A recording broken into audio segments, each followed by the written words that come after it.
I say, nurse, where are all these wounded soldiers supposed to be? I don't know what you mean, Doctor. There are wounded soldiers everywhere.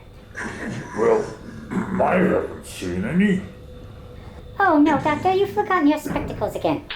Oh, well, right, oh, bother.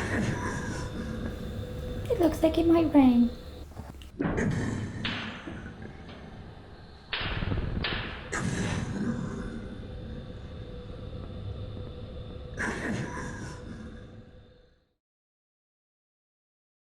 How to become a rich and famous director in less than 10 minutes.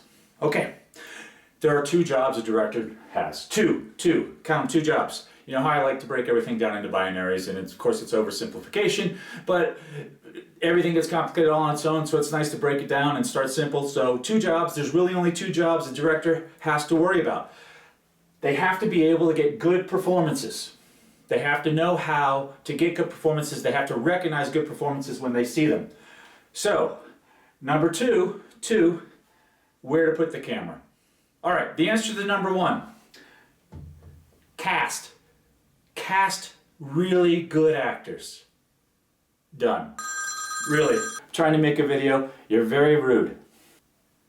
Okay, the phone call completely messed me up. I'm going to start over. Hopefully get back to what I was talking about. All right, the two jobs. Right, so in terms of getting a great performance, if you cast the right person, it's a piece of cake. You do have to recognize if it's not the right performance. Sometimes that might mean recasting, but that is your job. Remember, great acting is entirely due to the actors that you cast. Bad acting is entirely the director's fault.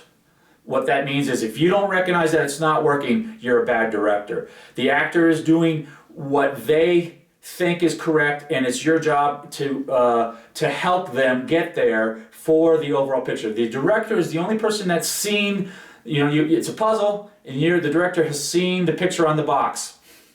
And so they're going to have to be able to communicate that. So cast great director or cast great actors into the proper role. You have to do so little. Okay, back to number two, where to put the camera. Well, 90% of movies, standard coverage is the answer. Standard coverage. Okay, I'm going to break it down, just going through the list of shots first. Establishing shot, optional.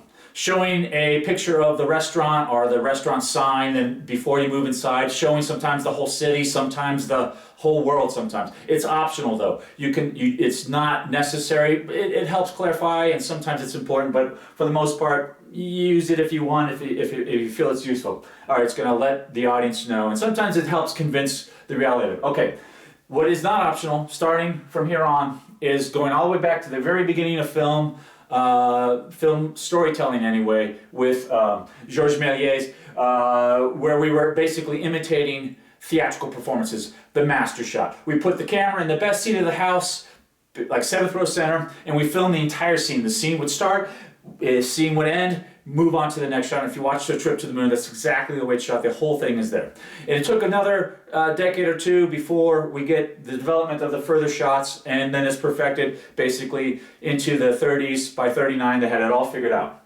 So, master shot, establishing shot, master shot. The next thing is a two shot, which is basically a tight master. You come in and just like what it sounds, you're basically showing two people. What if there's three people? It's essentially the same thing. You can call it a three shot if you want, but basically you're tighter. The master shot's going to show the main characters plus their surrounding. The two shot is essentially just the main characters.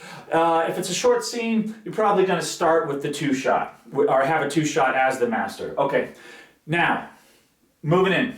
Over the shoulder, OTS here. At this point, everything is going to get repeated twice, right? Because each person's going to have their own over the shoulder. And I'm going to show you examples of all this. Okay, over the shoulder times 2, then you're going to come in closer, and each performer is going to get their own close-up. So it's at least 2 times. If it's a very long scene, you're going to give yourself several setups just to have some variation. If it's a short scene, you're just going to do this basically master shot, maybe 2 shot, or maybe 2 shot master, over the shoulder, close up, Maybe then you're going to go on to your extreme close-ups. Is the person starting to cry? Do we want to make sure we see a tear? We might come in there. Is their pupils dilating because they just took some drugs? Then we have some extreme close-ups. And I write it with XCU. The British use ECU. Some people do. I like XCU better. And if you're communicating tighter and tighter, you can just add some X's.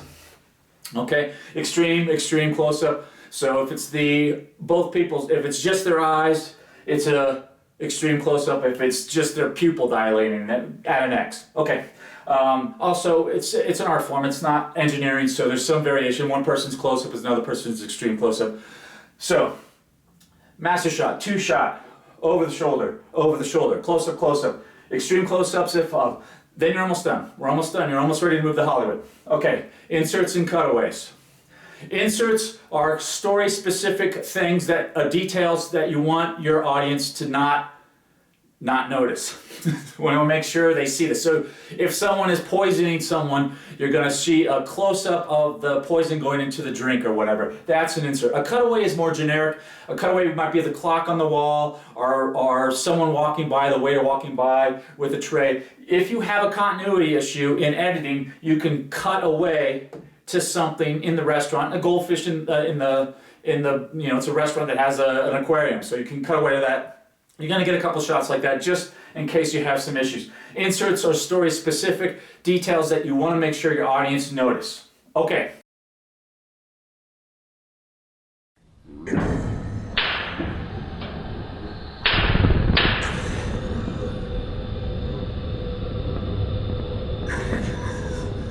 My establishing shot was essentially the title and the canon. Also, I guess you could say that in the guys marching. That sort of sets up where we're at. We're in France in 1915, World War I, and guys in the trenches. I say, nurse, where are these wounded soldiers supposed to be? This is my master shot. The camera is back here, roughly. Camera / lens equivalent, lens choice. I have a doctor and a nurse, right? And this is the storyboard. This is the overhead diagram of a master shot. Camera basically approximately 7th row center if you were to watch this on the stage play. Okay, master shot. It looks like it might rain. That was the two shot. Right, so basically very similar to the master shot, I'm just in tighter, right? The camera's a little bit closer, or the lens is zoomed in a bit. Boy, I'm really flustered. Lots of interruptions this morning. I'm way behind. All of this is driving me crazy. By the way, did I mention how much I dislike online learning? Over the shoulder for the nurse. This is favoring the nurse, so it's her shot. The doctor is here. Doctor, nurse, the camera is basically shooting over the shoulder of the doctor but favoring the nurse, and so I'm going to have to do a shot of a reverse. Okay, this is the over the shoulder favoring the doctor. So the camera switch sides. This is the nurse. She's got that weird headdress thing. I don't know. I didn't make the toys. And the doctor. So it's favoring the doctor. Okay, over the shoulder. Got it? Oh no, doctor, you've forgotten your spectacles again. So that was the nurse's close-up. And if you look in, often we'll actually cheat the other actor out of the way a little bit to get the camera into place. But we still want them there for the sake of performance, if at all possible. But essentially now we have just the nurse, that's a close-up. In this case, you saw just a little bit of the doctor still there. That's known as a dirty close-up. So basically, it's still kind of technically and over the shoulder and a little bit way, although it's just part of it. It's a dirty close-up. Part of my problem was the camera I'm using had, in the size of my subject, my minimal focal distance was such that I couldn't get a real true close-up. And even as it was, you saw that they were blurry. I went ahead and kept those shots because the story, subjectively, that the doctor forgot his spectacles, and hence the nurse was blurry, and then he was even blurrier. And you would say, well, if he's not wearing his spectacles, why is he blurry? Because it would be her point of view. It's subjective. It's an art form. All right, the doctor's here. The nurse is still a little bit in it, so dirty close-up. Okay, we put the camera here. I did not shoot any extreme close-ups. The scene's way too short for that anyway. Plus, I had a minimal focal distance issue, as you guys know from the other classes, right? With as small as those characters are, the little toys, actual size, I just couldn't get close enough to do anything other than what you saw, and even then it was well within the minimal focal distance and hence blurry. Fortunately, it worked into the script, the script, which I ad-libbed during the master shot. Inserts and cutaways. Here's the insert. Here's the cutaway. What's the difference? Well, she's talking about the wounded soldiers, easy for me to say, in one shot, and we see the wounded soldiers. So hence, story-specific insert. My apologies, but some quick math. Math, yes, I know, it's an art, but the 30-degree rule. I know, math, right? 30-degree rule. So if I were to cut directly from a master shot to a two-shot and in a straight line, it would create a jump cut. However, if I were to move the camera from one side to the other by 30 degrees, that cut would essentially become invisible. I don't know why, just take my word for it. 30-degree rule. So when people are having a conversation, there's essentially an imaginary line going through them. And if you look and think of a whole circle of where you could put the camera in any one of these places, that would give you 360 degrees, math. There is a rule that basically says if the camera starts on this side of the circle, it has to stay on this side of the circle, otherwise the whole scene is going to flip.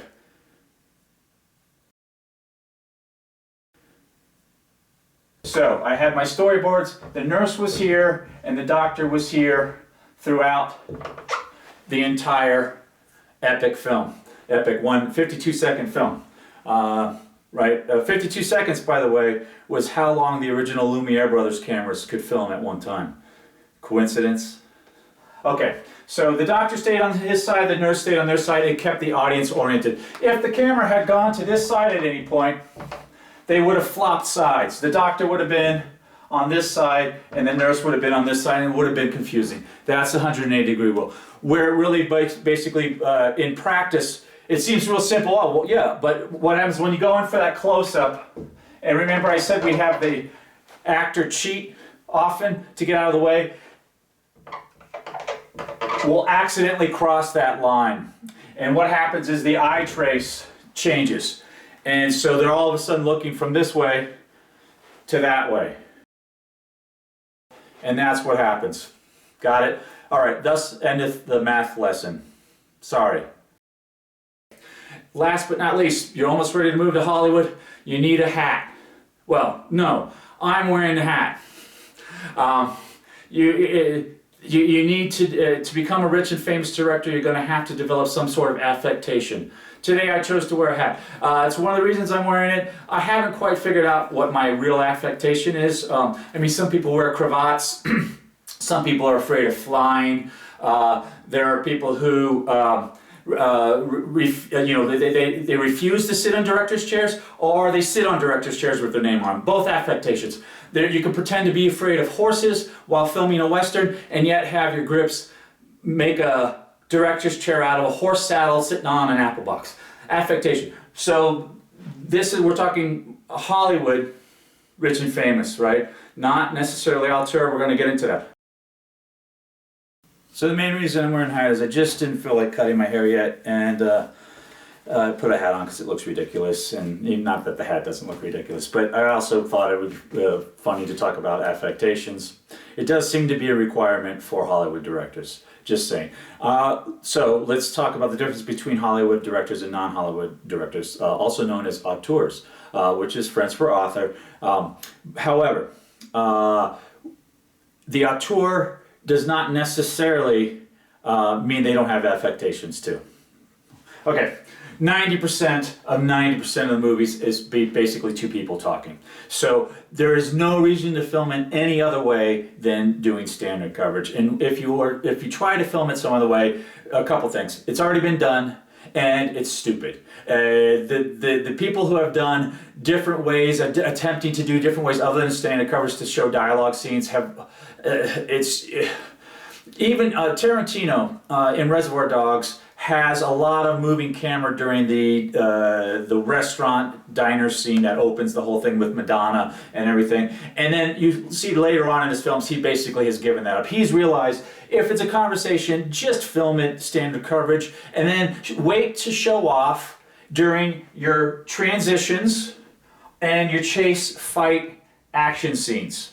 Okay? The real auteurs, you are going to be relying on your vast history of film knowledge and the film language to basically come through you naturally. You're not going to have to sort of slap on some sort of style. It's going to come through you. We've talked about all that. That's what's going to make you auteur. Basically, you're going to have to basically commit to making film a religion if you want to be an auteur director. However, to become rich and famous, you don't need any of that. You need to know how to do standard coverage. You have to get a good screenplay, and you have to get good actors. You get a good screenplay, you get good actors, you'll have a good performance. If you shoot the whole thing standard coverage, it will be a good film. And I'm not knocking it. Some of my favorite films are shot that way. Most comedies are shot that way. When Harry Met Sally is pretty much entirely standard coverage, the whole movie. In fact, most of Rob Reiner's films are great, at least till they got to the 90s in North. But he had a run of like 10 great films, almost all standard coverage. That's it. You're ready to move to Hollywood. If you know how to do standard coverage and can get a good screenplay, you hire good actors, you're going to have a good movie. You're going to make lots of money. This is all some directors know how to do, apparently. Yes, Chris Columbus, I'm talking about you. I'm sorry, man, but you stink. Oh, well, you're a very, very skilled craftsman. And you're rich and famous, and I'm not. So I'm sure this criticism from me to you isn't going to bother you. Okay, it's funny doing this in class is one thing, but knowing it's going on YouTube and like maybe Chris Columbus will end up seeing it somehow. Right.